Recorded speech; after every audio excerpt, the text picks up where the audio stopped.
오늘 하나님 주신 말씀은 고린도전서 13장 1절부터 7절, 지난주 말씀과 동일합니다.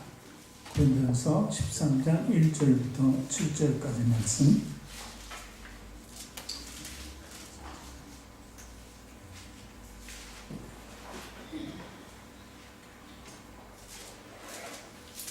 성경 279페이지에 기록이 되어 있습니다. 우리 13장 1절부터 7절까지 함께 읽습니다. 내가 사람의 방언과 천사의 말을 할지라도 사랑이 없으면 소리나는 구리와 울리는 꽹과리가 되고, 내가 예언하는 능력이 있어 모든 비밀과 모든 지식을 알고 또 산을 옮길 만한 모든 믿음이 있을지라도 사랑이 없으면 내가 아무것도 아니요, 내가 내게 있는 모든 것으로 구제하고 또 내 몸을 불사르게 내어줄지라도 사랑이 없으면 내게 아무 유익이 없느니라. 사랑은 오래 참고 사랑은 온유하며 시기하지 아니하며 사랑은 자랑하지 아니하며 교만하지 아니하며 물에 행하지 아니하며 자기의 이익을 구하지 아니하며 성내지 아니하며 악한 것을 생각하지 아니하며 불의를 기뻐하지 아니하며 진리와 함께 기뻐하고 모든 것을 참으며 모든 것을 믿으며 모든 것을 바라며 모든 것을 견디느니라. 아멘. 우리 두 손 가슴에 얹고 저를 따라 고백하시기 바랍니다. 하나님께서는 나를 사랑하신다. 하나님께서는 나를 존귀하게 여기신다. 하나님께서는 나를 축복하신다. 하나님께서는 내 문제를 해결해 주신다. 믿으십니까? 아멘. 우리 아버지, 저는 저희 계신 데 당신을 사랑하고 축복합니다 하고 인사하시기 바랍니다.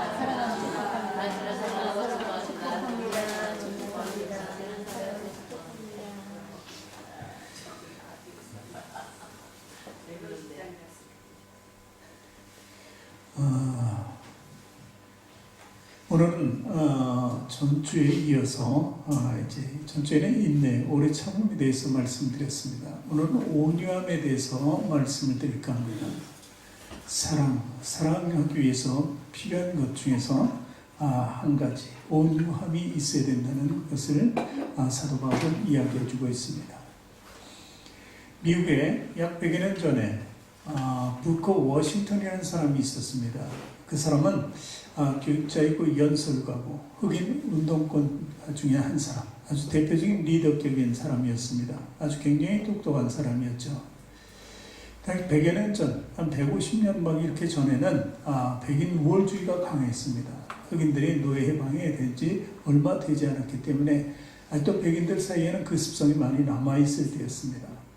그런데 그는 그 가운데서도 정말 똑똑하고 정말 남달리 아주 굉장히 영면한 사람이었어요. 그래서 이제 열심히 공부해서 대학의 총장이 됐습니다. 엘라바마에 있는 터스키기 대학의 총장이 됐습니다. 그런데 이 총장에 대해서 어느 날 이제 그 동네를 좀 이렇게 좀 살펴보기 위해서 쭉 이렇게 돌아다녔습니다. 산책을 하는 거죠. 그렇게 길을 가고 있는데 어느 백인 부인이 자기를 부릅니다. 불러가지고 우리 집에 와서 좀 장작을 패서 땔감을 좀 만들어 달라고, 몇 달러 줄 테니까 와서 좀 일을 하지, 그렇게 얘기하는 것이었습니다. 그 부인의 요청에 이 대학 총장인 이 사람이, 워싱턴이 그냥 순종했습니다. 그래서 가서 장작을 패서 그의 난로 있는 데다가 차곡차곡 잘 쌓여주고 그리고 돌아왔습니다. 그런데 돌아온 후에 그 가정에서 있던 흑인 하녀가 있었습니다. 흑인 하녀가 그분을 보니까 이번에 새로 부임한 대학 총장인 거예요. 그래서 그 부인한테 얼른 가서 얘기합니다. 아니, 그 대학 총장님이 오셔서 장작을 패가지고 여기다 싹 쌓아놓고 그리고 돌아가셨네요. 그랬더니 그분이 활짝 놀랐습니다. 자기 지역에 그 유명한 대학 총장을 오신 분인지 모르고 자기는 지나가는 흑인에 불과한 줄 알고 일을 시켰던 것입니다. 다음날에 되자 혼비백산에서 가서 찾아와서 100배의 사죄를 했습니다. 그런데 그 워싱턴은 그 이야기를 듣고 괜찮습니다. 제가 그때 시간이 마침 있었고 또 제가 좀 운동을 좋아하는 편인데 그런 가벼운 운동쯤은 해서 제게 더 유익이 되는 것입니다. 그러니 아무 염려하지 말고 걱정하지 말고 그냥 돌아가십시오라고 이렇게 얘기했다는 것입니다.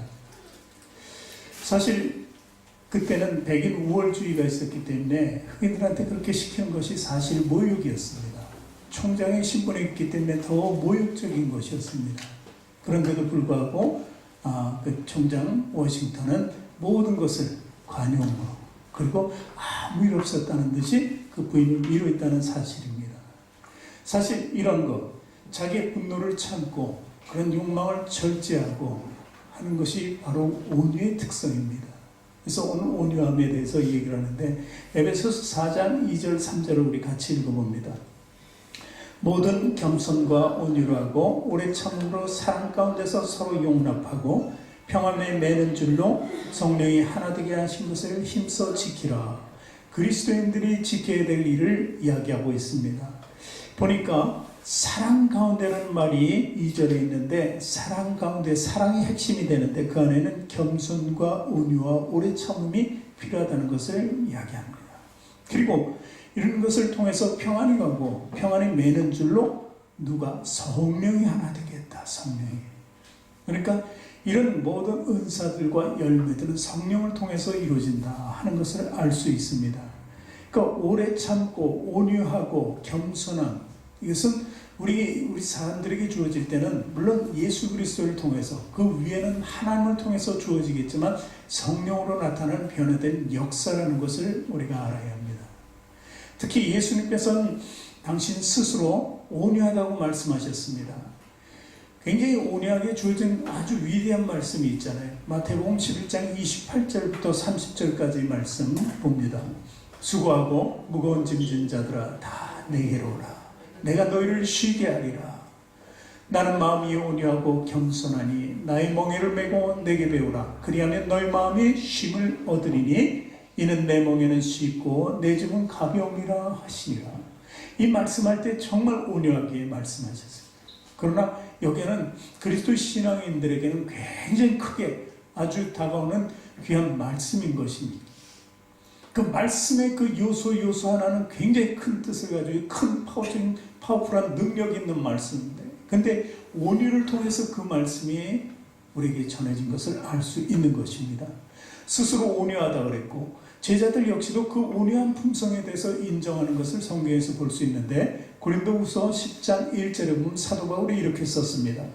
너희를 대면하면 유순하고 떠나 있으면 너희에게 대하여 담대한 나 바울은 이제 그리스도의 온유와 관용으로 친히 너희를 권한다. 그들에게 요청하고 그들에게 충고하고 충원할 때 어떻게 하는데 그리스도의 온유와 관용을 한다. 그리스도의 온유 자체는 굉장히 그 능력이 있다는 것을 사도 바울도 증언하고 있는 것입니다.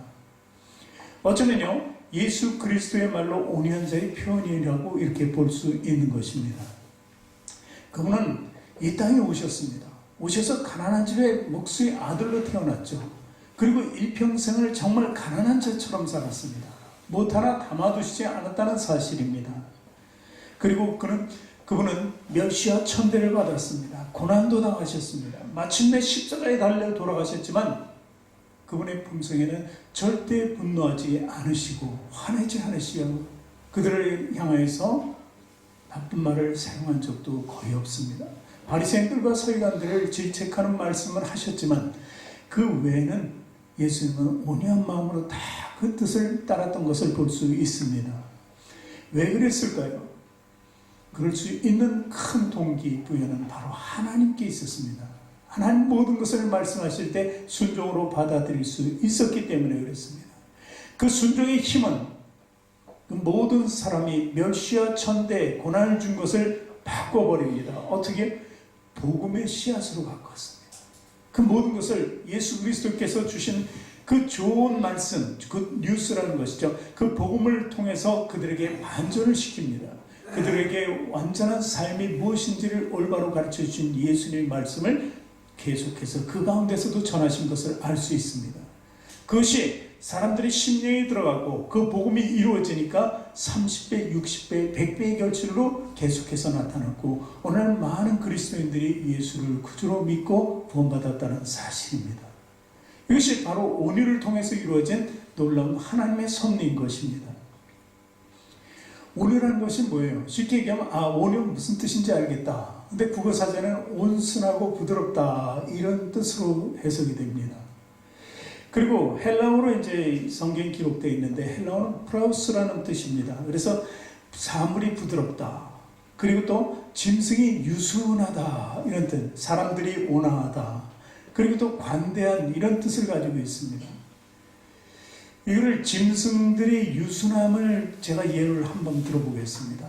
여러분 커다란 개가 있습니다. 아주 무섭고 사나운 개가 있습니다.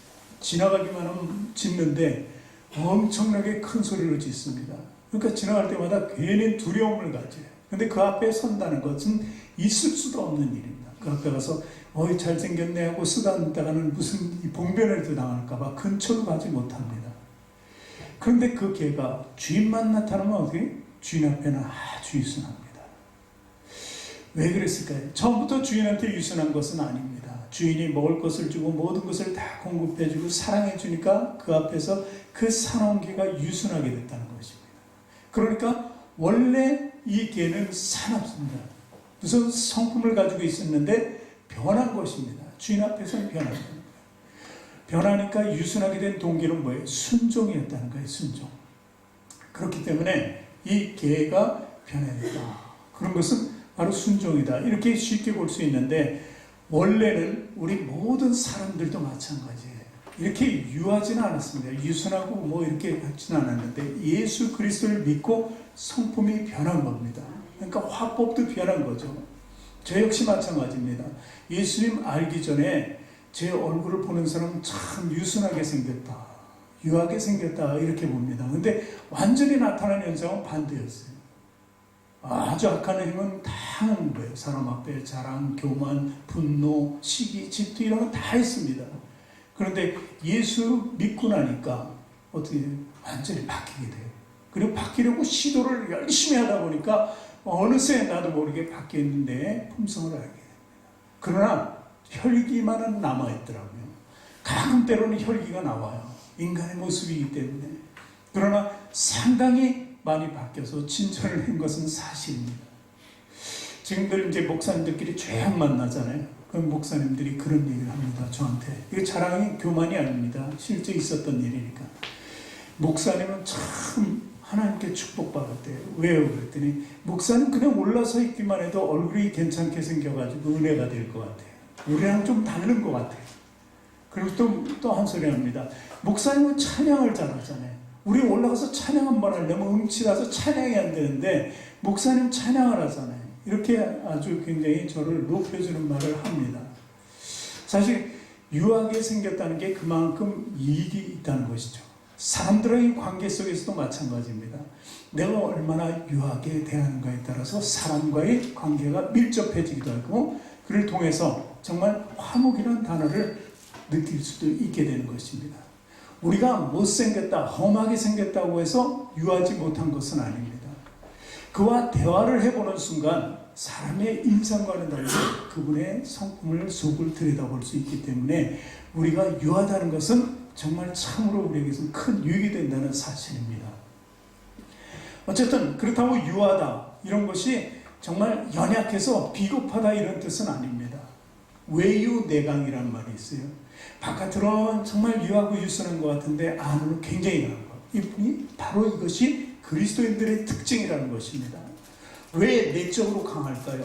그것은요 생의 목적이 확고한 목적이 있기 때문에 그래요. 우리 삶은 이 땅의 삶이 아니면 천국을 향한 삶을 살고 있기 때문에 그 목적이 있기 때문에 내가 좀 손해를 보고 피해를 보고 내가 고난을 당해도 내 안에서는 평안을 이룰 수 있는 거예요. 그것에 굴하지 않는 그런 신명을 가지고 있기 때문에 우리는 확고한 생의 목적 때문에 겉으로는 약한 것 같으나 속으로는 굉장히 강하다는 것입니다. 그래서 사도 바울은 약할 때 강함이라는 표현을 쓰죠. 약할 때 왜 강해지는가? 인간은 하나님 앞에서 우리가 약해지면 하나님의 강함이 우리 안에 나타나기 때문에 우리 인간의 강함이 나타나면 하나님은 우리 안에 역사하지 않습니다. 그래서 우리 신앙과 우리 삶의 축복은 반비례하는 거예요. 내가 강해지면 하나님은 그 자리에 없고, 내가 약해지면 하나님이 그 자리에 서서 우리에게 축복을 가져준다는 사실입니다. 이것이 바로 세상 사람들이 알 수 없는 놀라운 섭리고 원리인 것입니다. 온유는 성령의 열매 속에서 나타납니다. 성령의 열매가 성경에 기록되어 있는데 9가지로 기록되어 있습니다. 그 중에서 온유는 8번째입니다. 우리 갈라디아서 5장 22절 23절을 같이 읽어봅니다. 오직 성령의 열매는 사랑과 희락과 화평과 오래 참음과 자비와 양선과 충성과 온유와 절제니 이 같은 것을 금지할 법이 없느니라 하면서 온유를 두고 있습니다. 충성과 온유, 절제, 이것은요 하나님 앞에 우리가 드리는 것입니다. 우리에게 변화된 모습을 하나님께 드려야 되니까 충성할 수 있습니다. 온유한 마음을, 예전에 악한 마음을 버리고 온유할 수 있습니다. 그리고 절제할 수 있는 것은 악에 대해서 절제할 수 있다는 것입니다. 이것이 하나님 앞에서 우리가 행위로 보여주는 놀라운 은사예요. 그래서 이 온유라는 건 그 중에 한 가지, 하나님께서 주신 놀라운 은혜 속에 살아가면 그분의 성품을 닮죠. 하나님의 형상을 닮고 그리스도의 형상을 닮으면 바로 온유함 그 자체가 우리에게 나타날 수밖에 없다는 것입니다. 골로새 3장 12절에는 이렇게 말씀합니다. 그러므로 너희는 하나님의 택하사 거룩하고 사랑받는 자처럼 긍휼과 자비와 겸손과 온유와 오래 참음을 옷 입으라고 합니다. 그러니까 하나님이 역사하시니까 하나님이 택했기 때문에 그러한 속성들이 생겨난다는 것을 이야기하는 거예요. 그것으로 옷을 입었다는 것은 예전에 있던 옷은 다 벗어버렸고 이제 하나님의 새로운 옷을 입혀줬는데 그것이 바로 긍휼과 자비와 겸손과 온유와 인내, 오래 참음이라는 것입니다. 그러니 새로운 옷을 입은 것입니다. 어떤 아주 생활이 정말 막 나가는 사람이 있습니다. 보면은 그냥 옷도 제대로 입지도 않아요. 옷에서 냄새가 많이 납니다. 그런데 그런 사람들이 하는 행동 역시 똑같이 더러운 행동을 하고 입에는 쌍소리가 나옵니다. 그런데 어느 날 그 사람을 목욕 쌀 시켜가지고 면도도 해주고 양복을 쫙 입혀서 탁 내보내니까 입에서 쌍소리가 안 나와요. 겉의 모습이 다른 옷을 입혀놓으니까 자기도 모르게 좀 달라지는 거죠. 그런데 이것은 순간적이지만 하나님께서 우리에게 새 옷을 입혀준 우리는 거의 완벽하게 변화한다는 사실을 믿으시기 바랍니다. 우리는 온유한 자가 돼야 돼요. 온유한 자라는 것은 바로 하나님 믿는 백성이 되었다는 것을 이야기하는 것입니다. 민수기 12장 3절에 보면은 이런 말씀이 기록되어 있습니다. 우리 같이 읽습니다. 이 사람 모세는 온유함이 지면의 모든 사람보다 더하다. 이렇게 기록이 되어 있습니다. 이 말씀, 이 모세는 왜 온유했을까요? 온유한 성품을 우리는 어떻게 알 수 있을까요? 모세는요, 자기가 어려운 문제에 있을 때 하나님께 기도한 사람이에요. 출애굽에서 보면은 이제 출애굽을 막 시작했습니다. 하나님께서 구름 기둥과 불 기둥으로 그 백성을 지켜주셨습니다. 가는 길에 보니까 홍해가 가로막고 있습니다. 거기서 주춤주춤 머무르고 있는 사이에 애굽에서 있는 모든 군사들이 그들을 죽이려고 합니다. 내보내줬지만 뒤늦게 후회하고 그들을 이렇게 내보낼 바에 다 죽여버리자고 군사들을 다 동원해서 옵니다. 그때 백성들이 모세를 원망하잖아요. 원망했을 때 모세는 어떻게 했습니까? 하나님께 부르짖었다는 거예요. 그들에게 분노를 나타내지 않았습니다. 하나님께 기도한 것입니다. 모세는 마라의 쓴물에 도착했을 때도 백성들이 원망을 듣고 하나님께 기도했다는 사실입니다. 때마다 그들이 불평하고 원망했을 때 그것을 분노하지 않았습니다. 그들을 욕하지 않았습니다. 하나님께 오직 기도한 것입니다. 그래서 온 지면에 있는 사람들보다 더한 것이 유함을 가졌다는 것입니다.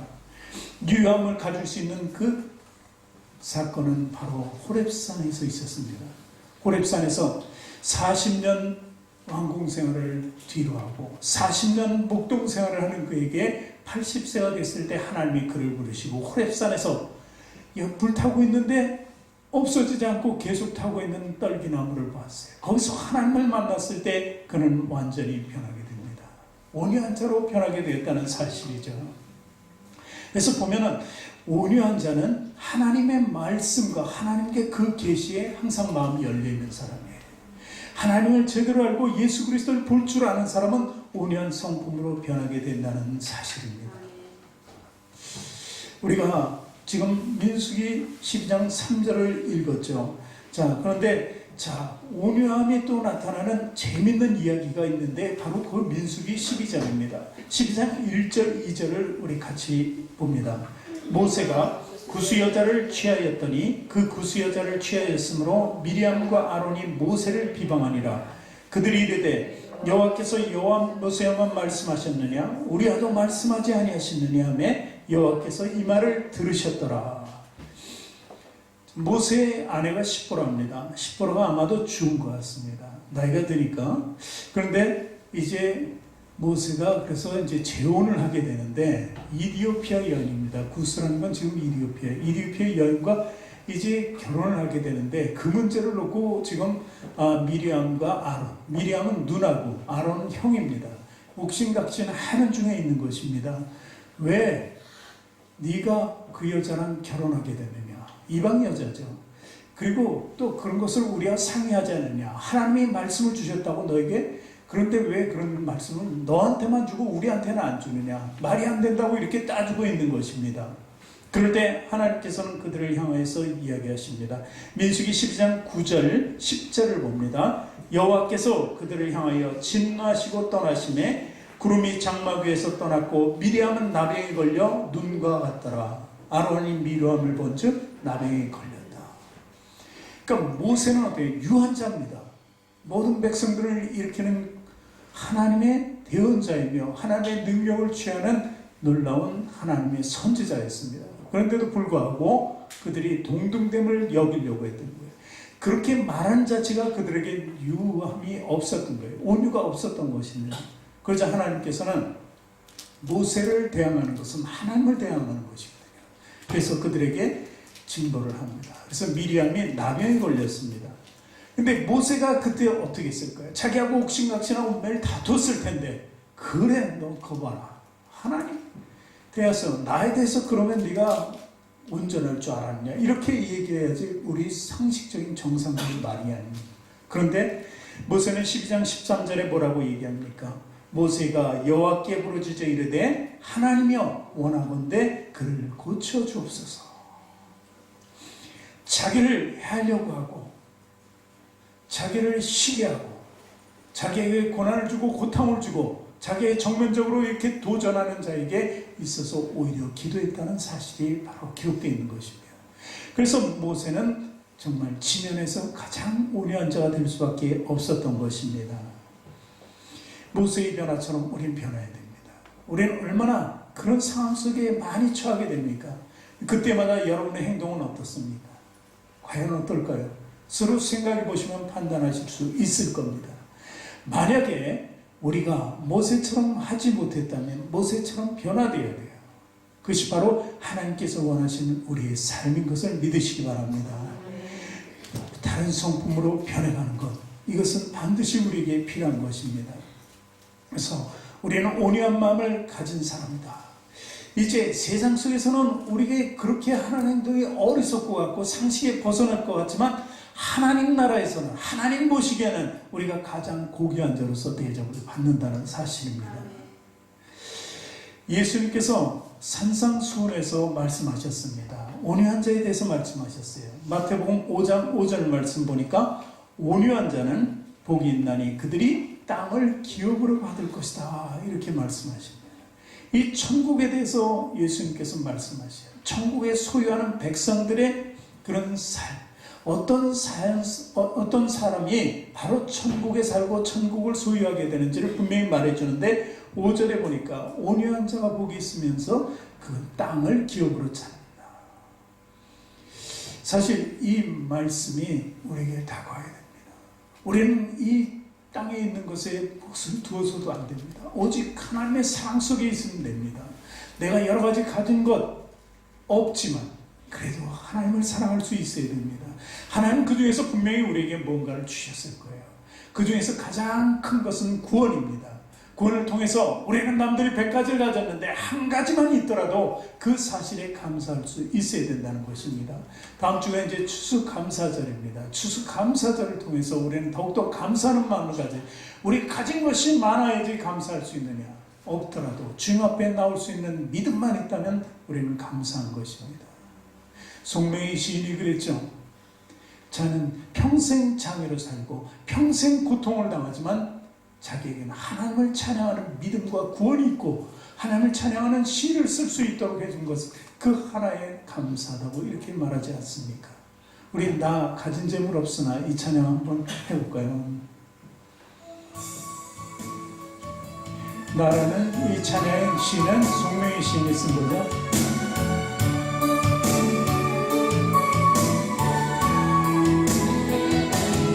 우리 신앙을 이 찬양과 함께 고백하기로 합니다. 그래서 주님께서 우리를 얼마나 사랑하는지 우리는 이 시간에 고백을 통해서 하나님께 나아가길 원합니다. 나 가진 재물 없으나 나 가진 재물 없으나 나는 가진 지식 없으나 나에게 있는 것만 있지 않아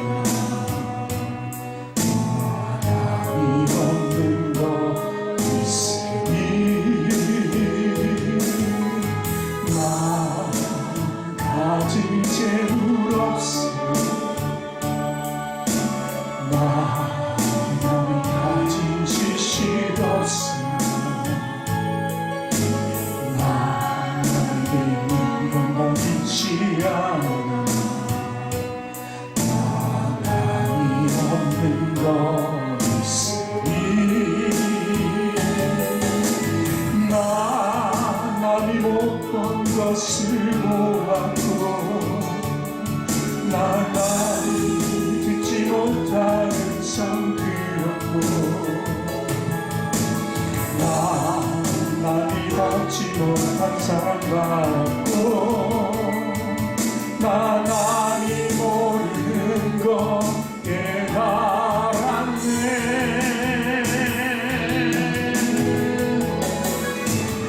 공평하신 하나님이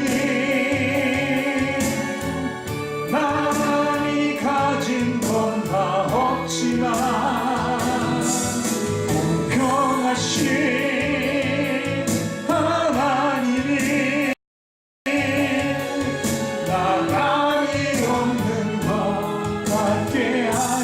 공평하신 공평하신 하나님이 나니 가진 건 다 없지만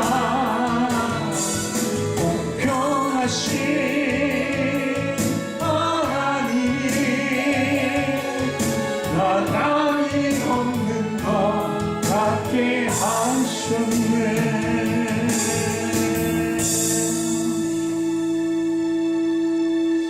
그렇습니다. 오늘 한자는 목이 있나니 땅을 기업으로 받는다고 했습니다. 이 땅을 기업으로 받는다는 것은 우리에게 두 가지로 의미로 다가옵니다. 첫 번째는 정말 우리가 간절히 바라는 천국의 땅이 바로 이 땅입니다. 두 번째는 그 땅은 우리 마음속에 있습니다. 우리가 지금 찬양한 것처럼 우리가 부족하게 살아가지만 연약하게 살아가지만 그래도 우리 마음속에 평안이 있는 것은 우리가 저 세상의 땅에 있지 않고 평안한 땅에 있다는 것을 이야기하는 것입니다. 시편 37편 11절에 말씀이 있습니다. 그러나 온유한 자들은 땅을 차지하며 풍성한 화평으로 즐거워하리로다. 이 말씀이 시편의 시인의 고백이 바로 예수님의 말씀인 것과 동일한 것을 알 수 있습니다. 시편 37편 34절에는 위로의 말씀까지도 주시는데 여호와를 바라고 그의 도를 지키라. 그리하면 내가 땅을 차지하게 하실 것이라. 악인이 끊어질 때에 네가 똑똑히 보리라. 이 말씀의 뜻은 뭡니까? 의미는 무엇입니까? 우리가 지금 세상을 살아가는데 믿지 않는 자들이 우리보다 훨씬 잘 되고 잘 살아가고 행복하게 살아가는 것 같아요. 그러나 마지막 날 저들이 끊어지는 것을 너희들이 볼 것이라는 것이 바로 하나님의 말씀이라는 것입니다. 그래서 우리는 하나님 땅을 봐야 돼요. 하나님이 가지신 진정한 땅을 봐야 돼요. 계시록 21장 1절에 또 내가 새하늘과 새 땅을 보니 처음 하늘과 처음 땅이 없어졌고 바다도 다시 있지 않더라. 우리가 기업으로 받는 땅은요, 지금 저주받은, 우리가 아담으로 말미암아 저주받은 그 땅이 아닌 거예요. 늘 슬픔 있는 바다가 아니라는 것입니다. 하나님 주신 그런 모든 것이 슬픔이나 애곡하기나 아픈 것이나 사망이 없는 그 새로운 땅을 이야기하는 것입니다. 그 땅을 우리가 기업으로 받게 될 것이라는 것입니다. 그리스도의 형상이 우리 이루어질 때까지. 그래서 우리는 온유함으로 해야 할 일이 있습니다. 교회는 그 일을 하도록 이렇게 모이게 한 것입니다. 베드로후서 1장 5절에서부터 7절 보니까 우리들이 해야 할 일이 있습니다. 같이 읽습니다.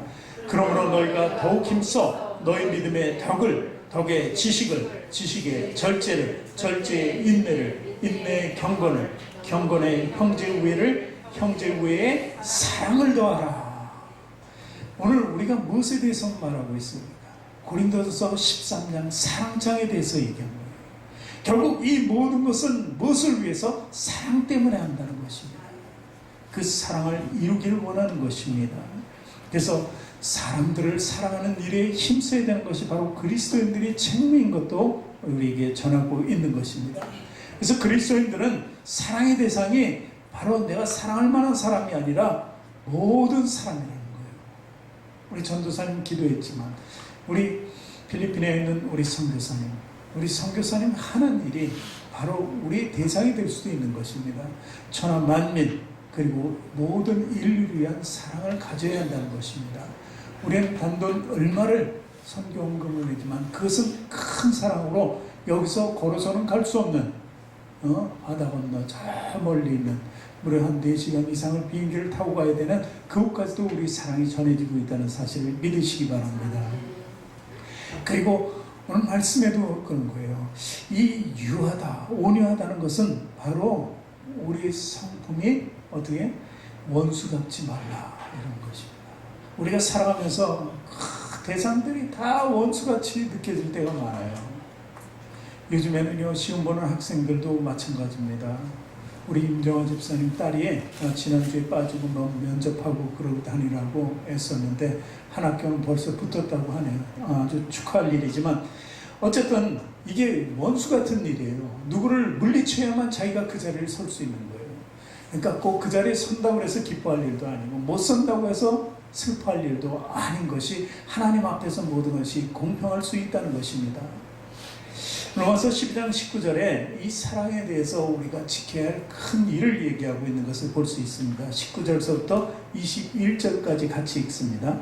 내 사랑하는 자들아 너희가 친히 원수를 갚지 말고 하나님의 진노하심에 맡기라. 기록되었을 때 원수 갚는 것이 내게 있으니 내가 갚으리라고 주께서 말씀하십니다. 그럼 우리가 할 일은 뭐예요? 네 원수가 줄이거든 먹이고 목마르거든 마시게 하라. 그리함으로 내가 숯불을 그 머리에 쌓아놓으리라. 악에게 지지 말고 선으로 악을 이기라. 이렇게 이야기하고 있습니다. 온유한 사람은요 잠잠합니다.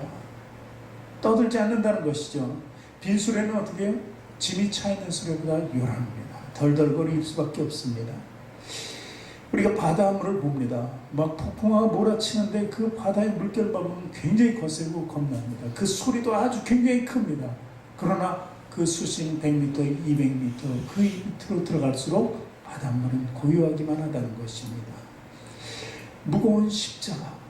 우리가 지는 사람은요 사명 감당하기 위해서 말이 없습니다. 무거우니까. 그 자체가 무거운데 입을 열 수가 없는 거예요. 그것이 바로 십자가의 삶인 것을 믿으시기 바랍니다. 우리가 충성하지 않고 우리 안에 온유가 없으면요 마음에 근심, 걱정, 불안이 계속 주어집니다. 두려움의 파도가 일어납니다. 그래서 분노의 파도를 이기지 못하는 경우가 너무도 많이 있다는 것입니다. 그러므로 우리는 다 내려놔야 돼요. 그리고 우리는 잠잠할 수 있어요. 항상 하나님 앞에서 잠잠해야 돼요. 어떤 분노하는 사람 앞에서도 잠잠할 수 있어야 됩니다. 왜냐하면 하나님이 다 나중에 해결해 주시니까요. 그래서 시편 4장 4절에 보면은 4편 4절에 너희는 떨며 범죄하지 말지어다. 자리에 누워 심중에 말하고 잠잠할지어다. 혼자 스스로 고민하고 기도하고 조용히 있을 것을 담보하는 말씀입니다. 우리는 변해야 됩니다. 온유함으로 완전히 변할 수 있어야 됩니다. 예전에 목사님들이 김익두 목사 얘기를 많이 했어요. 지금 그래도 신앙에 좀 연조가 있으신 분은 김익두 목사 얘기만 하면 벌써 다 알죠. 김익두라는 사람은 평양의 깡패였습니다. 아주 유명한 깡패예요. 시장 바닥에서 그가 나타나기만을 바라지 않는 것. 그것이 그 사람들이 하루 장사하면서 한 일과 중에 하나예요. 오늘은 나타나지 말아야지. 나타나면은 물건 자기 거예요, 그 사람 거. 누구도 막을 수가 없어요. 가져가면 가져가는 대로 뺏겨야 되고. 그런 깡패였습니다. 근데 그 깡패에게 어느 날 전도지 한 장이 전해집니다. 외국인 여성 교사가 들어와서 전도지를 한 장 줬는데 그것을 옳게 받겠습니까? 코 풀어버렸죠.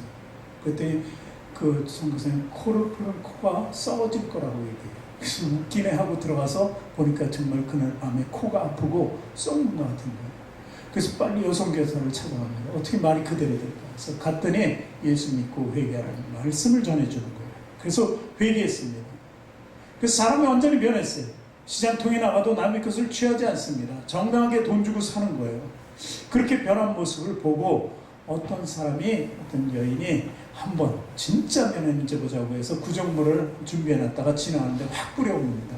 확 뿌려보니까 그 사람 김익두 목사가 아니었죠. 그때는 깜짝 놀랍니다. 그래서 싹 쳐다보고 말을 던지는데 예전에 내가 죽었다. 김익두가 죽었기 때문에 당신은 살 수 있다. 그러나 내가 예전에 김익두가 살아있으면 당신은 벌써 죽었을 것이라고 얘기합니다. 이것이 변화입니다. 죽었다, 살았다. 우리는 죽은 사람이었지만 살았다의 변화를 체험할 수 있어야 되는 거예요. 바로 온유함입니다. 그런 일을 당함에도 불구하고 그것은 김익두가 아니더라도 어떤 사람이라도 그런 일을 당하면 깜짝 놀라서 욕을 해야 됐을 거예요. 그런데 그가 그렇게 완벽하게 변했다는 사실을 우리는 비록 이해하지만 우리도 그렇게 변할 수 있어야 된다는 사실을 이야기하는 것입니다. 아브라함도 온유함의 절정을 가진 사람이에요. 사실 우리는요 누구와 대화를 할 때 때로는 그렇습니다. 사업상에는 더 그래요. 내가 어떤 유익을 취하기 위해서 제안을 많이 합니다. 이번에 트럼프가 미국의 대통령 트럼프 대통령이 왔다 갔죠. 그리고 중국도 가고 이렇게 여러 나라를 걸쳤습니다. 일본하고. 그런데 왜 왔다 갔다 하면서 하는 일이 뭐예요? 자국의 유익이에요. 뭔가 제안하면은 자기는 강대국이잖아요. 그러니까 뭔가 취할 것을 얘기하는 거예요. 죽은 것 같지만 더 취할 것을 취하는 것을 볼 수 있어요. 이게 바로 세상적인 원리입니다. 그런데 정말 온유함을 가진 사람은 내어주는 겁니다. 상대에 서서 내가 약하든 강하든 내어주는 거예요. 아브라함은 이삭을 정말 하나님의 큰 선물로 받았어요. 근데 하나님의 도로 가져가시려고 했을 때 내어주는 것입니다. 내어주는 거예요. 자기 것이지만 하나님 보기에 자기 것이지만 나도 하나님 것이라고 생각하면 내어줄 수 있는 신앙이 생긴다는 것입니다.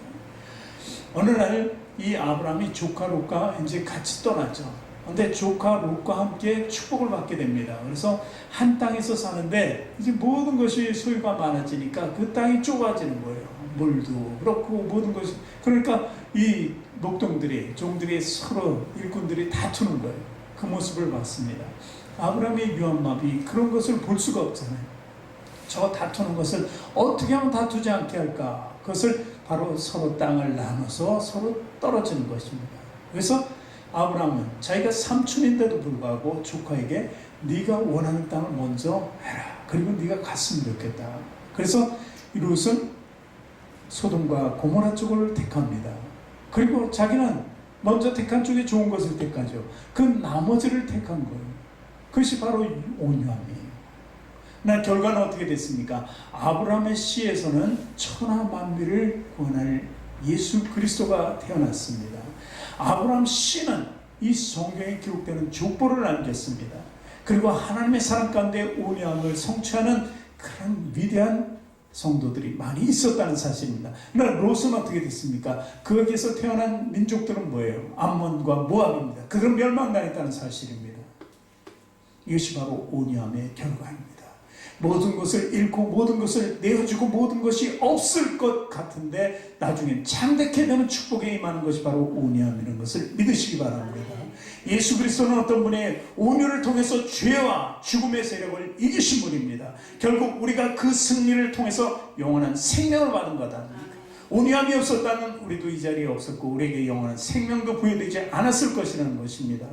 그래서 우리는 예수 그리스도에게서 볼 수 있는 그 온유함이야말로 우리 그리스도인들이 평생을 걸고 달성해야 할 인격의 소중한 열매라는 것을 알아야 됩니다. 성령의 열매 중에 하나, 그것이 바로 우리가 추구하는 귀한 열매라는 것을 믿으시기 바랍니다. 하나님은 온유한 자를 쓰시기를 원합니다. 온유한 자에게 땅을 주시기를 원합니다. 온유한 자를 품기를 원하십니다. 그래서 우리는 온유한 자가 돼서 하나님 땅을 기업으로 삼고 최후 승리자가 되어야 하는 것입니다. 오늘도 모두 승리하시길 주님의 이름으로 축원합니다.